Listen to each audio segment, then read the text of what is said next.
All right, April Moss from Digibuild. Thanks for joining me. I appreciate you coming on the show. I know we had some technical issues there, so hopefully we resolved them. You should have a red light in the corner of your screen, do you? I sure do. We're ready to Okay, good. roll.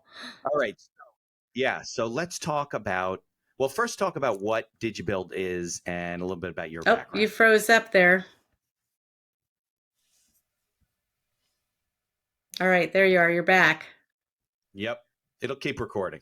Okay. Are you there? Yeah, you froze for a minute, so I wasn't sure. Oh, no, just keep talking. It'll Okay, pick it up great. later. Yep. So just Okay? April Moss, CEO and Chief Customer Officer at Digibuild. We build software that does the bidding and tracking and ordering of all the supply materials that go to the construction site. And just a little bit about my background. I worked 21 years at Procter and Gamble, product supply, logistics, and sales and operations. And my last position was running North America operations for their second largest customer team. I've done a little bit in And we, construction. Oh, go ahead. yeah, you keep going. You're the Yeah, I guest. was just going to say I've got a little bit in real estate. I worked for Construction Specifications Institute, and my dad was in construction when I was younger. So, construction has been around me for some time, but most of my experience has been working with the largest CPG companies in the globe. Right. And you were saying, we were talking off the mic, Rob, who's the CEO, I guess, I don't know if it's your partner technically or whatever, but you guys knew each other from Procter and Gamble, right?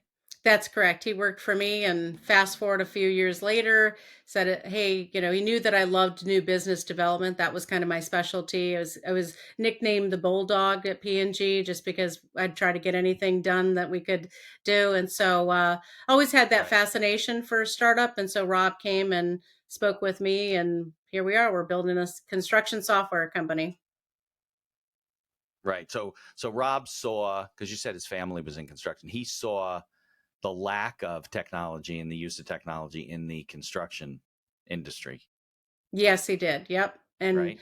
that's Yeah. correct. Right. And, he was into crypto and other things, and he saw blockchain as being one of the key use cases to bring all these different parties together and to be able to drive that Right. transparency that doesn't belong right now in the industry.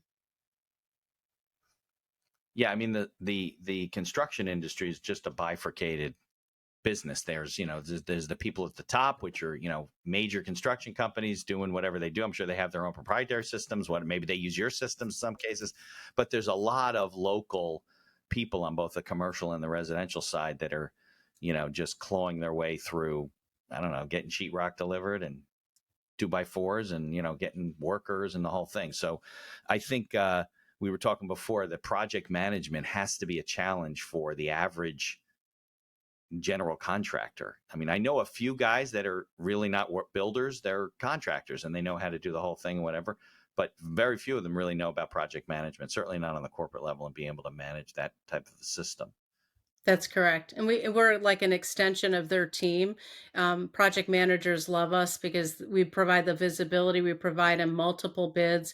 We saved one company $600,000 on one project, about 600 hours in project manager, manpower and labor on that. So they really look at us as a value add. And then on our back end, we also have a procurement manager that's an expert in the industry, that if there's anything within our system as we're doing the bidding, order, and tracking of those supplies, if there's anything out there that looks off, we'll actually call the suppliers and the manufacturers, and we put it right in our system. So 24/7, anybody that's related to the project or has permissions to be part of the software can see what's happening. So if you think about a large developer who has no visibility what the subcontractors are doing, what the project managers doing, the contractors, to have visibility 24/7, to be able to get on there and just understand what's happening, I think is almost peace of mind for most of these large developers. Yeah, absolutely. And you have built a database of suppliers, so the contractor may not have to go out and spend all of his time or maybe his staff's time Yep. contacting all these suppliers and submitting all these bids. It's all an automatic, but you automated the process. Yes, and we'll work with people's suppliers, but we always provide additional bids. We are the global, we have the biggest database in the globe on suppliers, and now we're building out a sustainable suppliers network, which is really massive, and that's been a huge request with all the infrastructure money that's out there. So we have an entire sustainability mission statement. We're working on building that out globally.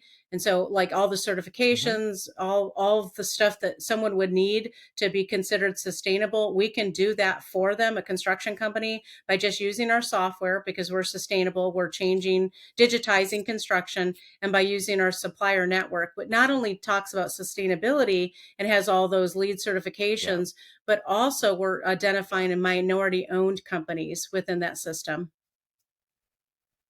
Got it. Got it. Got it. Well, I would think that and we were saying this before, that in an industry that really needs to come forward 10 or 20 years with technology and stuff. I interviewed a gentleman who's got a family business in, I don't know, Minnesota or something. They build apartments.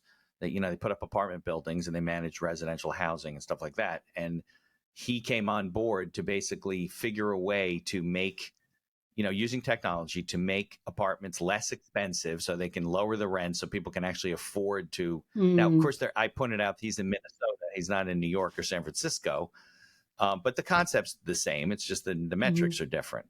So I think it's a challenge. Now, we started talking also about your company and how you guys get started.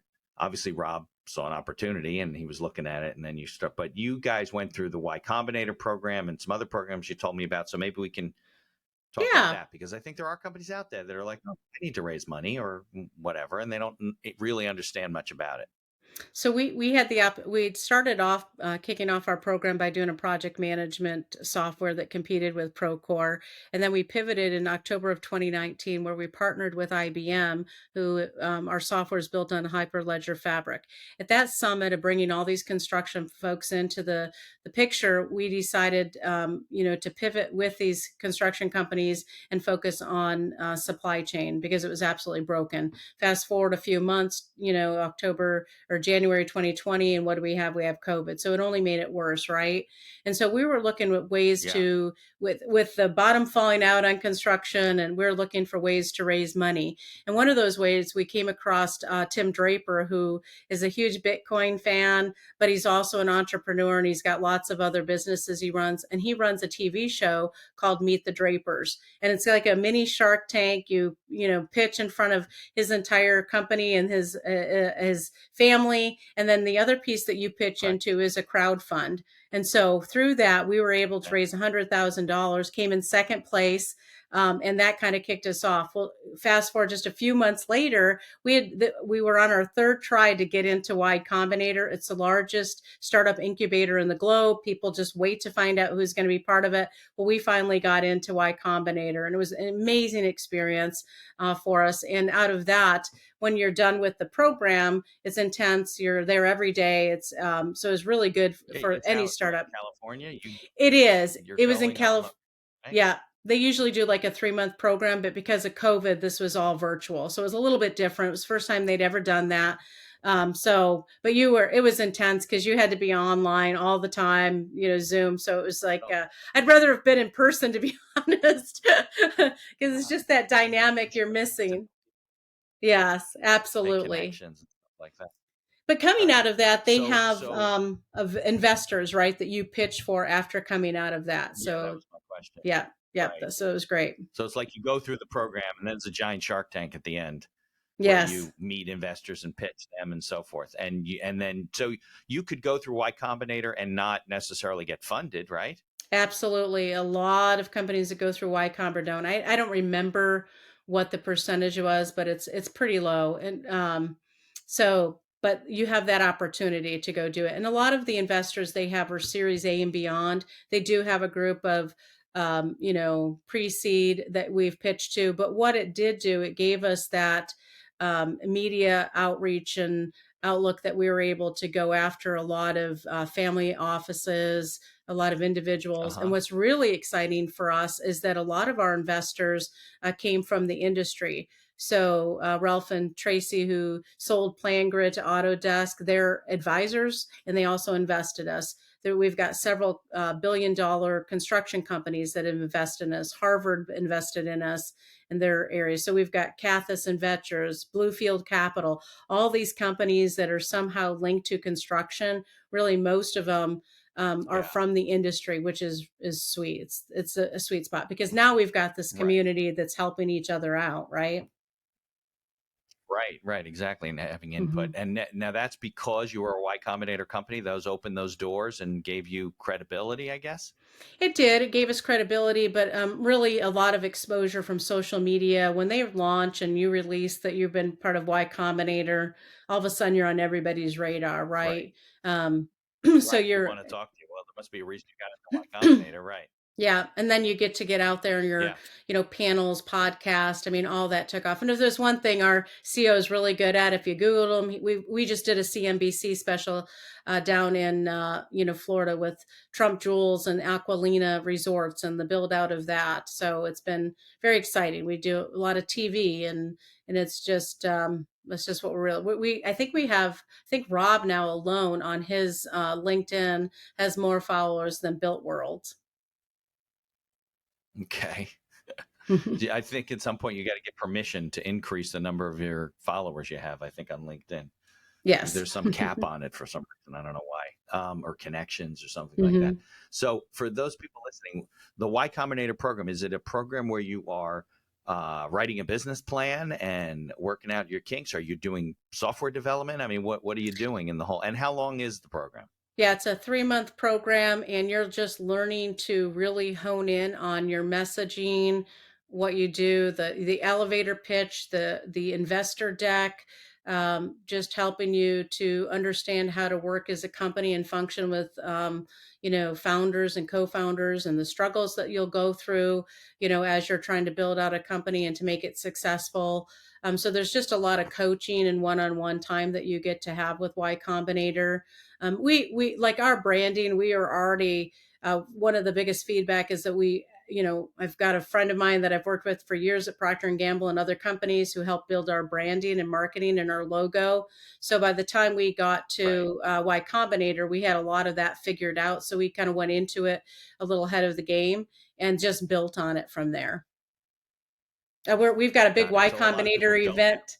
Yeah, they don't. They don't have that Yeah. type of thing. So it's really good from a standpoint of they even give you pitch decks. What was really cool is you got to work with we got to listen to an interview with the Airbnb owners, and that was when COVID happened. Yeah. And Sure. boy, that was absolutely fascinating story of how they came back and literally crawled their way back and were in their pajamas for 3 months and calling every one of their customers and clients. And so those types of inspirational things and what they did and what they learned from that, just really helpful. But we've got a big Y Combinator event we're doing down in Miami with about 30, 40, tech companies, some of the biggest influencers down in that area. That's where our office is located, down at Brickell in Miami. So really excited about launching that coming up in the next month.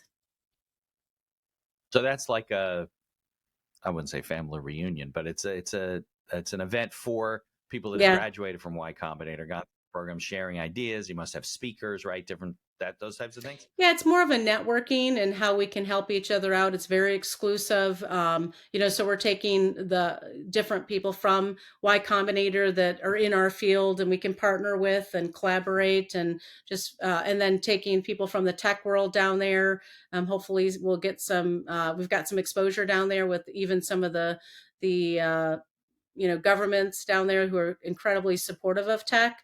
The Miami mayor down there is just really, really been supportive of us. So we're really headed into, taking this to a new level. Right. Okay. So and we started talking about this before too about the common problems. I'm sure a lot of which your software addresses Yeah. that entrepreneurs in the construction space, business owners, let's call them. I don't know if they consider themselves entrepreneurs. I probably don't even feel that way in construction, but they are. What kind of things you see are common? I don't know if they're mistakes or pain points or whatever. We did talk about project management. That's a huge one because that's what Yeah. Digibuild does. Yeah. That projects just spin out of control all the time. They Yeah. don't know Yeah. why and what's going on. But I was wondering what your opinion was on that. Yeah, so the biggest pain points that why projects are over budget and late is supply chain. So that's where we're honing in on that. And project managers have absolutely no time to manage all that. They'll have three or Right. four people working for them. So the biggest pain point is just trying to manage all those moving pieces with it. And we take about 30 to 40% of all that administrative burden off of their plate. We've seen it up to 60% depending on the company and how they're structured. So it's a massive benefit, but also just even trying to find project managers that are experienced, it's very difficult to do that. So Right. when you have a new project manager who's trying to go build the business, plus manage the projects, plus manage the procurement piece, we're a big value add to those companies, and helping that project manager be successful by providing our service, which is pretty much your leg and arm of procurement, right? So we do have a procurement manager, white glove service. So there's also that human connection, which is really important in this industry. Yeah. No, I would guess that every time I get a call from somebody about a contractor who hasn't called them back, we haven't heard from him in 6 months, it's probably a management issue. They can't get the supplies they have. They're running around trying to Yeah. do everything themselves with their small staff, and they can't even get back to people. And and that's probably what's going on, even though the customer Hmm. doesn't really know that. They don't want them to know that, Exactly. you know? 100%. Yeah. Get people on. Yeah. What would you say are your challenges when it comes to the business in Our the industry? challenges, I think, are really, let me plug in my computer here real quick. um, I think our biggest challenge is helping to have a low friction way of people to be able to get into our system. Like they're so busy right now that it's very difficult for them even to just get on the platform and put some basic initial information in there. And so that's why Right. we have provided this white glove services that we work with them. And if we can get them, onboarded in an easy way, we find that they're very successful after that. So that I know it sounds very simple, but people are just so busy that even getting on board Right. onto a software. And then the other piece is that there's so many softwares out there, right? And you think about Procore, and Procore is integrated with everybody in the world. We're integrated with Procore and Sage and QuickBooks and some of those other ones. But when you're in Procore, you got to get out of one program and into another, and then you've got to train your entire organization onto it. So they can utilize us as an add-on. They can integrate. We're integrated with Procore, QuickBooks, or we're a standalone. So we've made this offering where we're integrated, but we can also be utilized as a standalone. And I think that option has really helped us, getting more customers. And then the other thing that we do is some people are kind of like, well, do you really do that? Can you really save me that money? It almost feels way too good to be true. Right. We do a project snapshot, which is an easy way for people to, we say, hey, give us a project, give us your takeoffs, and we'll take that information and we'll go do a project snapshot for you just to show you what will save you. And that has been really, really a big tool that we've utilized to get people on the platform because they immediately see the value of it. It's a no brainer. Of course. Absolutely. Well, I think that if more construction people wrote a business plan, like when they're getting started, and say, this is what I want to do, these are going to be my challenges, this is how I'm going to manage things, and did a little bit of research, they would find you, and maybe Yes. competitors too, but they would find you Yeah. and see that there are tools out there to run their business properly from the beginning, as Yeah. opposed to waiting till the world's on fire and they're lucky enough to meet you. Is it difficult to take over a company? So if a construction company comes on board, they must have ongoing projects, right? Oh yeah. So No, you it's really really can only take simple. over the new. No, we've Oh, really? actually like in life sciences, for instance. So we work in life sciences, biotech, all that stuff. We work in commercial. We work in across hospitality.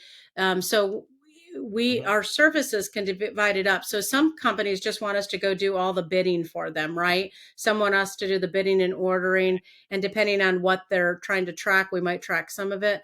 But like in life sciences, we just pick up the order. We pick it up after things have been ordered, because life sciences, there might be two people in the entire globe that make, one or two things. So it's not about the procuring of the products. It's more about tracking, Right. because That's that's not a an issue. long process. Yep. So we'll send a notification to their Got suppliers and say, hey, here's an RFID tag. We're going to track it. We're now taking over the tracking of this. And the same thing, they get on the system. So we're pretty flexible with any industry of being able to use our product in the beginning of a phase, at the end of the phase, even pre-construction. We're working with architects and engineers, and they love it because we can go and get this bids and get all this information in advance, especially as it comes to working in like sustainability, right? They want to find out what are those sustainable products to be able to be able to tap into some of those infrastructure monies, or solar panels, or whatever it is. I mean, they love our product because they can do that in advance. Right. And it's easier with bidding and cost analysis, and doing quotes for people and stuff like that. So is the software in different modules, or it's just that you can kind of enter at any point and use it in any way?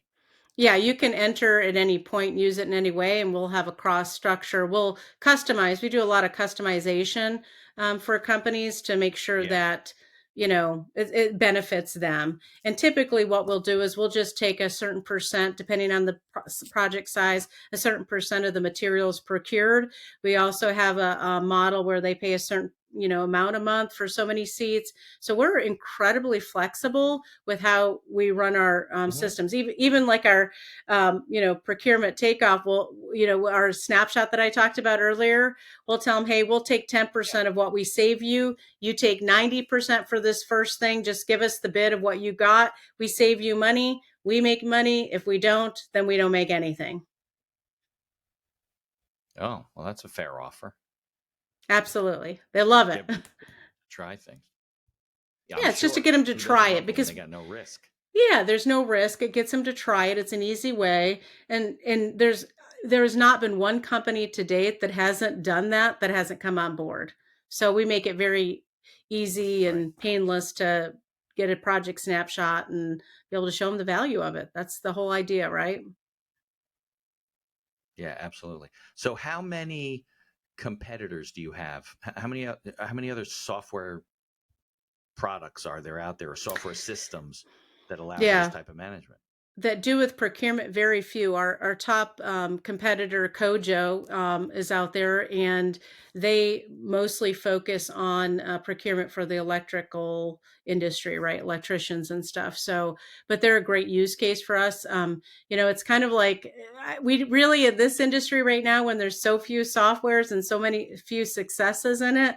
If you think about Yeah. in my old world at Procter and Gamble, how many shampoos are out there, right? How many bar soaps are out there? How many detergents, right? So to us right now, it's all tides rise together. We really don't look at anybody's competition. We look at it as, hey, they're paving the way. But there's only really two Right. companies out there right now that are even competing in our space, and they're all a little bit different. Like some of them are just strictly focused on subcontractors or a particular industry. For us, we're working holistically with the developers, with the general contractors, project owners, right? Anybody that wants to come into the ecosystem, there's some benefit for them to be in it. So we're pretty broad. We're across all industries within construction. We consume all of it. And because of our, the supplier database we have, we've absolutely gone global with this. There's some news we'll announce coming up soon, but it looks like we might be in a couple other countries as well.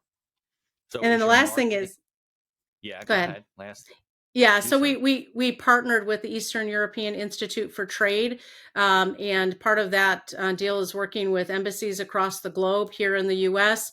and really Hmm. building out that sustainability message track. We'll be going to D.C. and doing a couple press club pieces there, and we're hopefully going to be on a couple sustainability advisory positions within congressional panels that they have out there on sustainability within construction. So is that what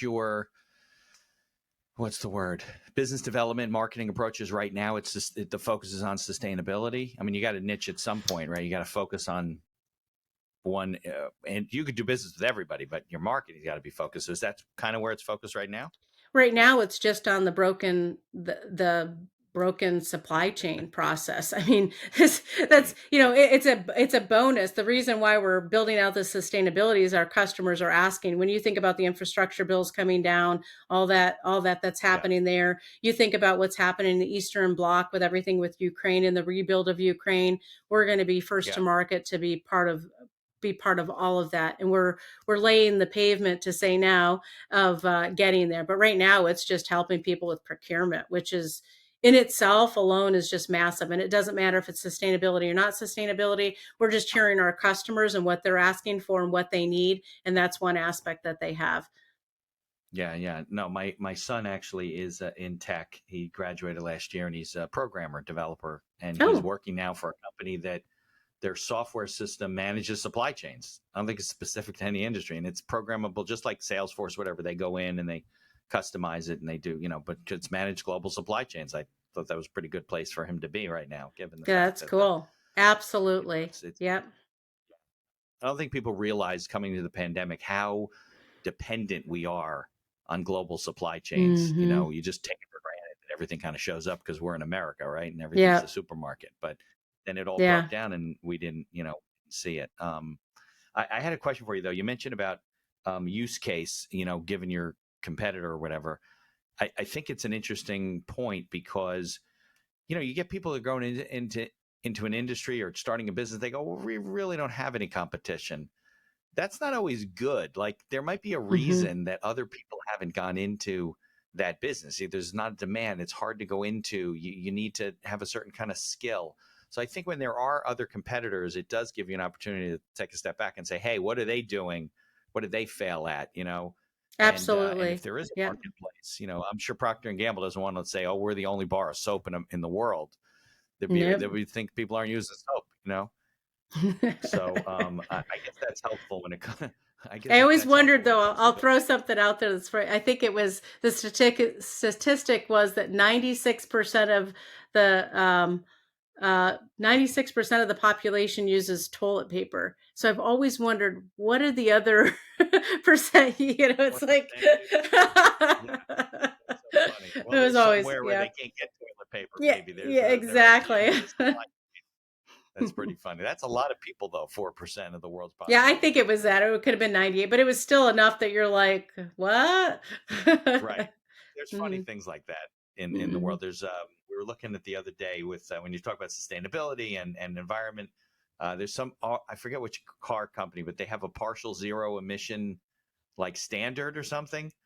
So how can you be partial zero anything, But it's based on some carb standard in California. But Yeah. it's pretty funny to think about that Mm. stuff. But yeah, statistics are funny. All right, so tell me if people want to. First of all, if they're in construction, obviously they can do a search, look up Digibuild, and Yep. connect with you guys. How else can they learn about your story? If somebody says, "Oh, I'm an entrepreneur in tech, and I want to learn about Y Combinator," what should they do there? Is there a way to connect with you and learn from Yeah, you just on LinkedIn or just something? send LinkedIn for sure, or they can send something to info@digibuild, and I'll get their information there. We'll We put it in the show definitely notes. Yeah, we definitely talk with a lot of entrepreneurs, and we like to partner with people. So if there's something, in sustainability, especially if you're a supplier out there and want to Yeah, be part of our network, we don't charge anything for our suppliers. They get free access onto our system. They can upload their catalog. They can put all their credentials in there. So I went to New York, Build, and talked to 100 suppliers myself, and all yeah, of them were like, it's free. Well, what's the catch? They want to know what's right. the catch. It's like, it's not. This is a benefit to our customers, and it's also a benefit to you. We want to build this ecosystem. So we can when we get a project and they ask us to look for suppliers, again, we'll work with their suppliers. We'll look local, but we'll also look globally if needed. We'll just keep expanding. And so, if you're a supplier out there, it just doesn't have to be US based. We're looking for suppliers in Latin America. We've got some really great suppliers over in Turkey. I mean, Spain, anywhere. We met with Porcelanosa at the London Build. and have a great relationship there. So there's a lot of great things that we can do locally and globally. April, how big's the company? How many employees you guys have?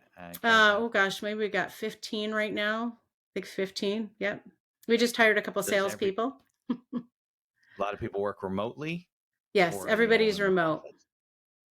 Okay, everybody's remote. So you might have a salesperson in Europe, right? That goes Well, and we're sees we're building customers out there. our European, Eastern European team out there because we're software. It's going to be Sure. easy to do, but we're going to partner with some of the colleges over there, and then we work with Emancipate, Hmm. which is a nonprofit organization that uses trafficked women and abused women from around the globe. They put them Embassy Row puts them through college, and so we're partnering with them, finding people in the construction, and so that's a really great story too. They work with a lot of children.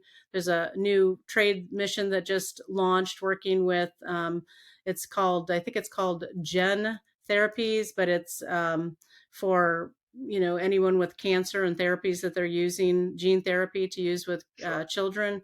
So yeah, we're partnering with some of these organizations globally that are going to get us into all those markets. Yeah, sure. All right. Well, April, I can't thank you enough. I apologize profusely over the technical difficulties we had this morning. But let's stay in touch. I want to watch you guys grow and see as the construction industry changes like it should change. But I can't thank you enough Yeah, for joining me this morning. I'd love to talk to your son about supply chain. Always looking to learn something new. Absolutely.